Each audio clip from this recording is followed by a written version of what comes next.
Welcome again, ladies and gentlemen, to Joe Stunner Boxing. Don Charles and Daniel Dubois may have sort of parted company. There's been a lot of chit-chat online on different boxing channels about this because Charles was noticeable by his absence during that whole, Leicester Square bun fight that they had, big promotional thing. And people are sort of saying, well, what's going on here? This is fight week. Why the hell is Don Charles not there? Has he left the camp? And so on. Some people are saying he has left. I don't have any inside information, but let's do a little bit of speculation, because why not? We're on the internet and it's all speculatory and, the main rumour, and it is only a rumour, so, don't come for me, is that Don Charles has fallen out with Daniel's father. Now, I'm someone who has repeatedly said on video, that I think Don Charles is a good fit for Daniel, because Daniel does strike me as someone who needs that father figure in the corner, and he's kind of the guy who, because he has is childlike the right word? I don't know. We'll use it anyway. It's quite a childlike demeanour and psychology that he will need that sort of, even if it's a metaphorical arm around the shoulder or a literal one, he might need that. And I'm thinking, okay, that makes, I still think that what I've said in the past and what others have said makes sense. However, a lot of people have said to me, well, hang on a minute, he's already got a father figure, his father, which makes perfect sense. And if you look at the last fight, the fight against Hrgović, his father was quite influential in the corner. I think Frank Warren called him over at one point. Was it that fight or was it the Miller fight? It was one of them. I think it was the Hrgović fight.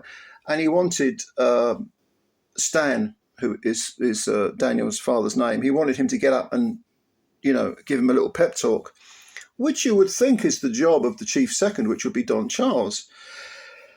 Now, it also bears mentioning that Daniel has had different trainers. And at one point, he was with Shane McGuigan. That ended. We don't really know why. Shane still trains Daniel's sister, Caroline, who is herself a very good fighter. But you have to ask, well, was the father was he too interfering? Was it a case of too many voices in Daniel's ear? And the other person that alluded to this anyway, I think was Mark Tibbs, who was saying, I wish them all the best, but he came for a workout, it didn't work out. We sort of, he implied that the father's influence may be too strong to the point where it would interfere with any work that he was trying to do. This is Mark Tibbs with Daniel. Okay, both of those, all of this makes sense, because if you're a trainer, you have to be, the voice in the corner. You have to be the one who holds the reins of the whole education of the fighter, the tactics, even, the choice of opponent in many, many respects, which is a relatively new thing for trainers, relatively new. Very often it was managers in the old days, I'm going way back, who would sort out opponents, and then the trainer would be expected to look at the opponent and devise, a strategy of defeating the opponent, get the guy fit, the fighter fit, and so on and so forth. It's not quite like that anymore. Trainers very often, certainly the leading trainers, have a big input into who their fighter fights. Now, if it is a case of Stan Dubois being very, very vocal, very influential, contradicting the trainer, saying things in Daniel's ear, which Daniel understandably will listen to because it's his dad, that contradict what the trainer is saying, of course that's going to be a massive problem. However, they do say in life that timing is everything. And if you're talking about, getting rid of your trainer during fight week when it's a 96,000 sellout at Wembley Stadium against Anthony Joshua, perhaps the timing wasn't perfect, But again, I do emphasise I don't have any inside information here. I'm just speculating. The next question, the obvious question is will it be detrimental to Daniel?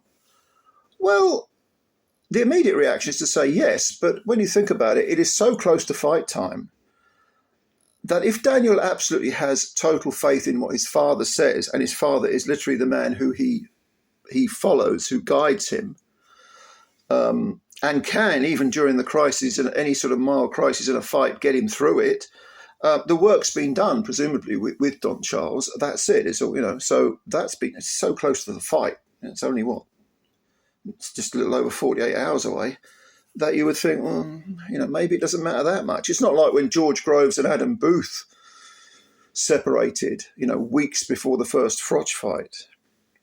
That really was someone else. That was a real shocker, I think. This is so close to the fight. On the other hand, of course, this is the last thing you could argue. This is the last thing you want if you are about to fight someone on that stage, such a dangerous opponent. The last thing you need is suddenly there's a switch of the head trainer. Who would be head trainer if Don Charles doesn't turn up? Now, there is another possibility, and that is that all this is just a lot of rubbish. That it doesn't, that suddenly Don Charles would turn up and say, well, how's it going? And yeah, I'm in the corner, no problem, or perhaps it was a little disagreement, a spat, which has been blown out of all proportion. If that's the case, then great. And of course, from Joshua's point of view, the last thing he wants to do is to say, oh, this is good. This gives me an even better chance of winning. No, get out of your head. Concentrate on preparing for the best possible Daniel Dubois, and concentrate on getting yourself mentally, emotionally prepared for what could be a very, very arduous battle. It's interesting to speculate, isn't it? None of us, it'll all come out in the wash. It always does, the truth will come out. We all know that. But yeah, let me know what you think. What's your view on this? You got any theories? I'm not a conspiracy theory type, so try not to make them too ridiculously outlandish. But if you've got any thoughts on it, let's put it that way, about what could be. We're just sort of chewing the fat here, in a casual way. Leave them below. Leave your comments below. And yeah, as usual, subscribe please to the channel. Hit the like button. Spread the word about Joe Stunner Boxing. And of course, look after yourself. Bye for now.